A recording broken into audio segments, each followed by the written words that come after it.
Hujambo mpenzi mtazamaji popote ulipo na karibu katika taarifa za Dira ya Hope TV. Leo ikiwa tarehe 14 mwezi wa 9 mwaka 2022, siku ambayo majaji 6 walioachwa nje wakati majaji 34 walipoapishwa kuhudumu mwezi Juni mwaka uliopita, hatimaye wameapishwa katika ikulu ya Nairobi. Niko hapa kukujuza haya na mengi zaidi na kuomba tuambatane hadi tamati. Jina langu ni Alice Diana. Tukianza ni kuwa Rais William Ruto hii leo aliongoza hafla ya kuapisha majaji 6 alioidhinisha hapo jana katika ikulu ya Nairobi. Shughuli hiyo ilisimamiwa na msajili mkuu wa mahakama Ann Amadi. Muda mchache baada ya kuapishwa, Ruto alitia sahihi amri ya kuwaidhinisha majaji Weldon Korir, George Odunga, Agre Muchelule na Joel Ngugi kama majaji wa mahakama ya rufaa, huku Evans Makori na Judith Omange wakiidhinishwa kuwa majaji wa mahakama ya mazingira na ardhi kabla ya uapisho wao hii leo. Aliyekuwa Rais Uhuru Kenyatta alipinga uteuzi wa majaji hao 6 akitaja masuala ya uadilifu. Dickens Luvanda na ripoti hii.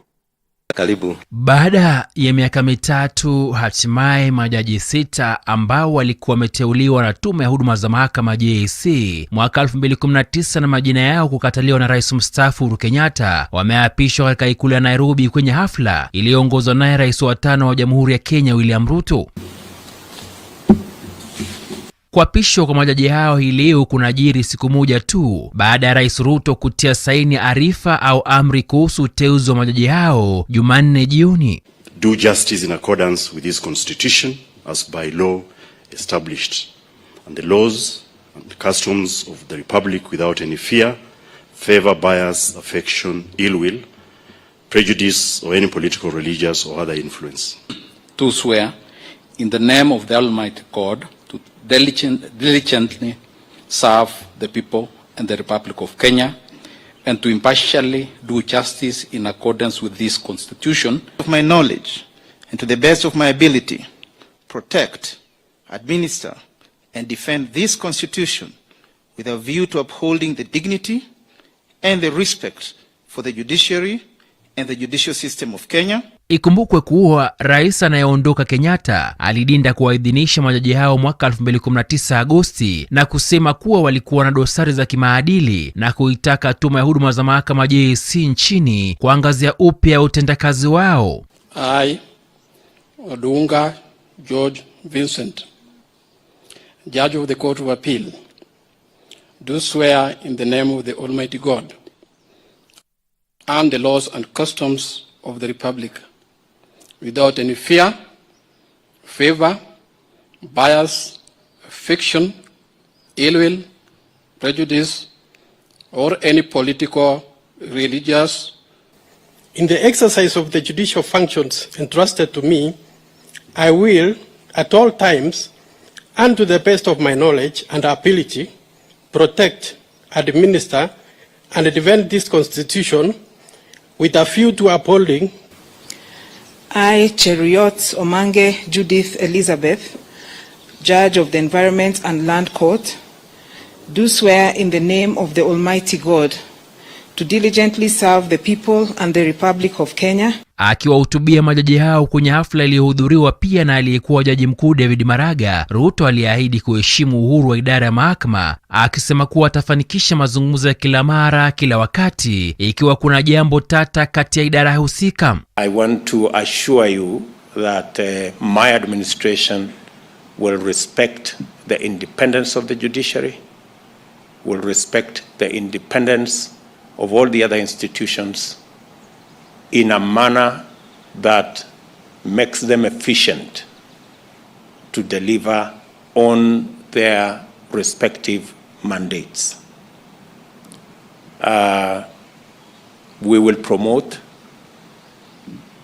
dialogue between institutions and positive engagement so that we can all focus on how to take Kenya to a higher level. Wakati wa kuapishwa katika uga wa Kasarani jijini Nairobi, Ruto kwenye hotuba yake alisifia idara ya mahakama nchini na kuiahidi bajeti zaidi ya shilingi bilioni 3 kwa miaka 5 zijazo ili kuboresha utendakazi wake. Our judiciary is now, without a doubt, Kenya's biggest constitutional dividend. The judiciary has successfully arbitrated 3 election disputes and defended the nation against formidable onslaughts on our constitution. Our judiciary has demonstrated transparency in its proceedings and decision-making, thereby consolidating its independence, authority, and legitimacy. Dickens Luvanda, Dira Hope TV. Shukran sana Dickens Luvanda kwa ripoti hiyo. Tukiendelea ni kwa idara ya mahakama imetakiwa kuwa makini sana na sifa na wema inayopokea kutoka kwa Rais William Ruto, la sivyo itaathiri utendakazi wake. Wakili Danstan Omari akizungumza mjini Thika, kaunti ya Kiambu, amesema kuwa uungwaji mkono aliotoa Rais Ruto wakati wa upisho wake ni wa kutiliwa shaka, kwani unaweza kusababisha idara ya mahakama kupendelea serikali na kukosa kutenda kazi inavyotakikana kisheria. Kwenye hotuba ya uapisho, Ruto alitangaza kuongeza bajeti ya mahakama kwa shilingi bilioni 3 kwa miaka 5 zijazo, huku akiidhinisha majaji 6 waliokuwa wametemwa na rais anayeondoka Uhuru Kenyatta. We want to congratulate as members of the advocates of the Law Society of Kenya that the judges, the 6 judges that were appointed, have been appointed. We want to appreciate the type of funds that have been released to the judiciary. But the question, if the executive plays to bed too much with the executive, are we likely to see a judiciary that was there under the old constitution when it was a department of the executive? If the judiciary gets everything that they're asking, will they have the capacity and the moral capacity to give orders against government? So that, to us already, we are starting feeling that the executive wants to go in bed with the judiciary. Is there an intention to subvert the rule of law? Who will protect Wanjiku? Yet, it is the judiciary who is the custodian of the interest of these people. But let us not blame the executive for now, but the indicators are very clear that under Uhuru Kenyatta, the judiciary protected citizens against the regime of the excessive power of President Kenyatta. Under William Ruto, the judiciary and the executive are almost the same. Who will protect Kenyans the day Kenyans will be coming to cry? Worldwide, governments, executives eat their own citizens. Gavana wa Makueni Mutula Kilonzo Jr. amekaribisha hatua ya Rais William Ruto ya kupunguza bei ya mbolea kutoka shilingi 6,500 hadi shilingi 3,500 kwa gunia la kilo 50, na kumtaka pia atangaze kupunguza bei ya mbegu na pembejeo zingine za ukulima. Gavana Kilonzo aidha amekaribisha hatua ya Rais Ruto kugatua idara zote za serikali za ugatuzi na kutaka mgao wa serikali za kaunti kutoka kwa Wizara ya Fedha kutolewa kwa wakati mwafaka ili kuwezesha utendakazi mwema. I was particularly impressed on his comments about the release of funds to counties as we speak. Counties like Makueni have not received their release of funds since June of this year, and therefore I welcome his comment on first the release of funds. 2, I welcome the comments of the President on the transfer house functions. That is a function that has given us tremendous headaches when I was sitting at the Senate, because a lot of the devolved functions are still housed in terms of resources and the functions themselves in departments in the ministries in Nairobi, yet those functions have already been devolved. On the subsidies, I welcome his remarks about the subsidies, but also want to say that the subsidies on fertilizer should include subsidies on seed, because whilst he has recognized, and which is true, that Makueni, alongside other counties, are suffering from drought, and we expect short rains. In those short rains, the government of Kenya should release subsidized seeds so that we can grow the fast growing crops that we can do in about a month or so, in the month of October, so that whilst the big farmers who need the subsidized fertilizer in the bread basket of the country, which is the North Rift, then the people of this southeastern region and ASAL regions particularly can get the benefit of subsidized seed, subsidized fertilizer. Muungano wa vyama vya wafanyikazi nchini KOTU umempongeza Rais William Ruto kufuatia kuapishwa kwake hapo jana. Kupitia taarifa, Katibu Mkuu wa KOTU Francis Atwoli amesema kuwa ahadi alizotoa Rais Ruto lazima zichukuliwe kwa uzito, kwani zinawaathiri zaidi wafanyikazi wa Kenya, watoto na wanawake. Atwoli ameongeza kuwa koti iko tayari kufanya kazi na serikali iliyo madarakani ya Kenya Kwanza kupitia Wizara ya Leba na chama cha waajiri humu nchini FKE ili kukuza umoja na kutetea haki na maslahi ya wafanyikazi wa Kenya. Muungano wa koti unaoongozwa na Katibu Francis Atwoli pia umeunga mkono wito wa Rais wa umoja na maridhiano miongoni mwa Wakenya. Tukiendelea ni kuwa watu wawili akiwemo mwanafunzi wa darasa la 8 wamepoteza maisha yao katika kipindi cha wiki 2 zilizopita kutokana na baa la njaa eneo bunge la Mwingi ya Kati, kaunti ya Kitui. Kulingana na idara ya utabiri wa hali ya hewa, baadhi ya maeneo nchini ikiwemo kaskazini mashariki na Ukambani yanatarajiwa kukosa mvua katika kipindi cha miezi 3 ijayo. Serikali ya Kenya Kwanza imetakiwa kulipa swala la baa la njaa kipaumbele. Dole Mwirigi na ripoti hii. Ripoti ya kikundi cha wasimamizi wa kaunti ya Kitui inaonyesha watu walioathirika zaidi ni kutoka kaunti ndogo za Mwingi Kaskazini, Kitui Kusini, Kitui Vijijini, Kitui Mashariki na sehemu za pembe za Mwingi ya Kati. Tathmini hiyo pia ilifichua kuwa hakuna hata eneo moja katika kaunti hiyo lililopata mvua kwa 100% wakati wa msimu wa mvua wa Machi hadi Aprili, kwani mvua ilikuwa kati ya 75% hadi 5 na kusababisha kuharibika kwa mazao kwa wingi. Hali ya njaa katika baadhi ya maeneo yakiwemo maeneo ya kaskazini mashariki na mashariki mwa nchi huenda ikawa mbaya zaidi, ikizingatiwa kuwa kuna tarajio mvua kidogo au kutonyesha kabisa kwa muda wa miezi 3 ijayo. I therefore want to urge President William Ruto to consider and include Kitui County as one of the areas that should be considered for farming relief with immediate effect, because people are dying of hunger. In the last 2 weeks, I've lost 2 people. One was a standard 8 pupil who died out of hunger at a place called Levone in Ngune. Recently, I also lost an elderly woman from the same hunger in a place called Evusia in Ngune. It is therefore a very serious matter, and we cannot afford to continue losing people because of lack of food. Kulingana na ripoti, familia nyingi katika maeneo yaliyoathirika zimelazimika kukosa chakula na pia zinahusiana na utumiaji wa kiasi kidogo cha chakula. Visa vya utapiamlo miongoni mwa watu pia vimeongezeka. Zaidi ya hayo, familia zilizoathirika sana zinalazimika kuuza mifugo yao ili kupata pesa za kununua chakula. Every Kenyan is entitled to food. I therefore appeal to the President to consider Kitui County for serious farming relief before the rains come. Dole Kendi Mbovi, Dira ya Hope TV.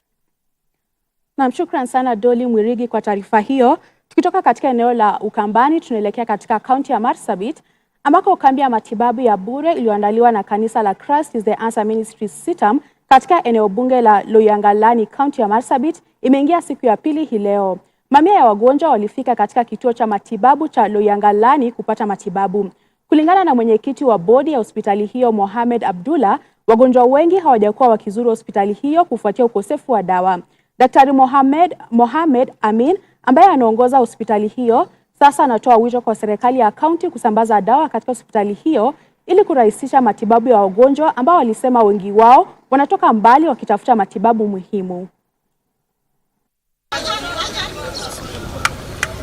Ni siku ya pili katika kituo cha matibabu cha Loangalani ambapo wamishonari kutoka Nairobi kwa kanisa la Septemba wamekita kambi hapa ili waweze kupeana matibabu bila pesa zozote, matibabu ya bure. Na hakika ni kwamba hospitali hii kwa muda mrefu kulingana na daktari hawajaweza kushughulikia watu, kwa sababu hata watu wanapokuja mahali hapa wanajua hamna dawa katika hospitali hii. I've been working in the facility for the past 2 years and we have been having some challenges including lack of sufficient drugs and understaffing, because it's having a population close to 9,000, and you're also having referral from the El Molo side. We are actually seeing people from Loangalani ward at large.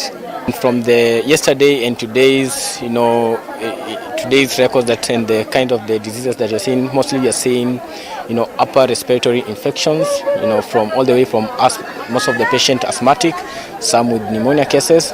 We also have lower abdominal infections due to bacterial infections and also diarrheal infections. And one of the challenges that we've noticed with the health centers around, there are no adequate medications. So even as we have come here just to give them medication, we would like to, to emphasize and also to echo that the county government should put more emphasis to this area. Some of the issues in this area, it's because of their condition of living. So because they don't have the proper diet, the type of works they're doing are influencing some of these illnesses. So truth is, we will give them medication, yes, to take care of the symptoms, to take care of the pain for now. But truth is, in a few months, they'll probably present with the same case. So it's one of those things where if their standards and if their standards of living were better, we think their health could really be better. Vile tuko hii wilaya ya Loangalani, hapa ndio kitofu, hapa ndio watu wanasanyika kwa ajili ya hiyo shida ya jilali. Watu wanahama kutoka sehemu mbalimbali, mali zimekusha, sasa wamesanyika kwa ajili ya hii bahari mapato. Kwa hivyo wananchi tuseme ya hii wilaya 3/4 wako kwa Loangalani na hawana dawa. Sometimes watoto wanakuja hospitali wa mama wanarudi bila. Nashukuru sana na daktari yetu, Mungu ameletea sisi kwa salama. Sisi kila siku nahitaji madawa lakini hakuna madaktari kwa hapa. Sisi kwa shida ya madaktari. Nashukuru sana. Mungu alete salama hapa. Watie sisi madawa. Nikiripotia kutoka kituo cha matibabu cha Loangalani, mie ni Faith Imani Mugo. Shukran sana mwanahabari wetu Faith Imani Mugo kutoka kaunti ya Marsabit. Tukiendelea mtazamaji, ni kuwa Kenya na Tanzania zimewekwa kwenye orodha ya mataifa 10 yenye mamilionia wengi wa dola barani Afrika. Kenya ipo katika nafasi ya 5 huku Tanzania ikishikilia nafasi ya 7 katika orodha hiyo inayoongozwa na Afrika Kusini, kwa mujibu wa ripoti mpya ya utajiri iliyotolewa na kampuni ya utafiti ya New World Wealth and Henley and Partners. Ripoti ya hivi punde ya Henley Global Citizen ambayo hufuatiliwa mienendo ya uhamiaji wa utajiri wa watu binafsi duniani kote inaonyesha Nairobi ina watu 5,000 wenye thamani ya juu HNWI wakiwa na angalau dola bilioni 1 ambayo ni takriban shilingi milioni 120 pesa za Kikenya.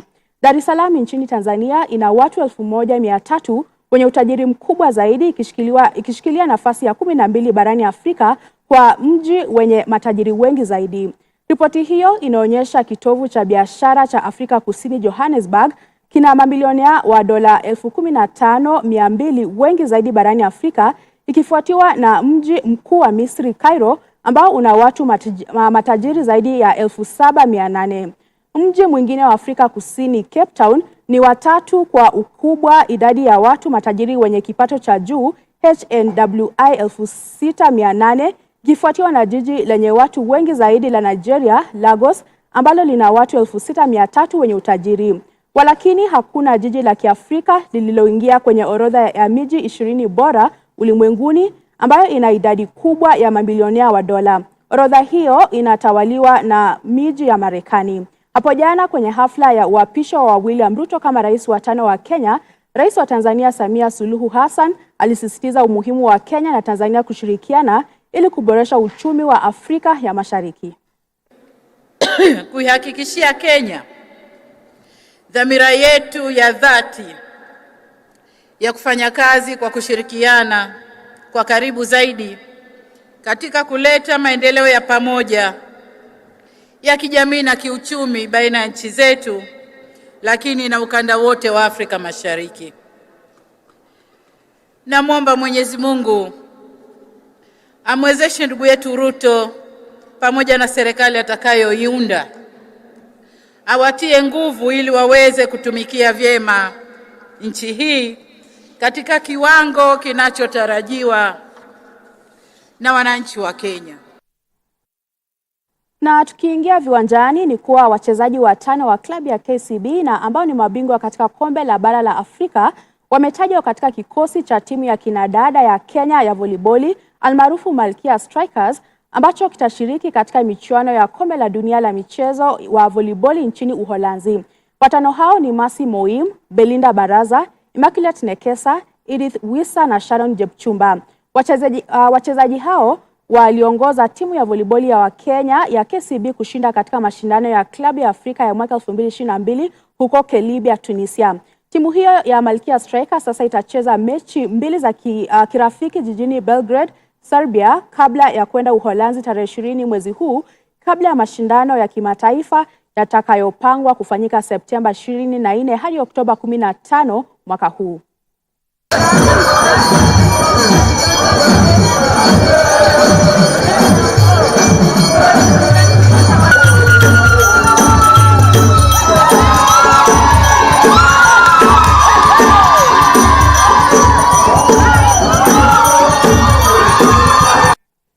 Na mtazamaji, muda wangu umekwisha. Basi mtazamaji, niruhusu nilikunja jamvi la Dira ya Hope TV jioni hii ya leo. Shukran sana kwa muda wako. Tupatane tena hapo kesho na kutakia usiku mwanana. Jina langu ni Alice Diana.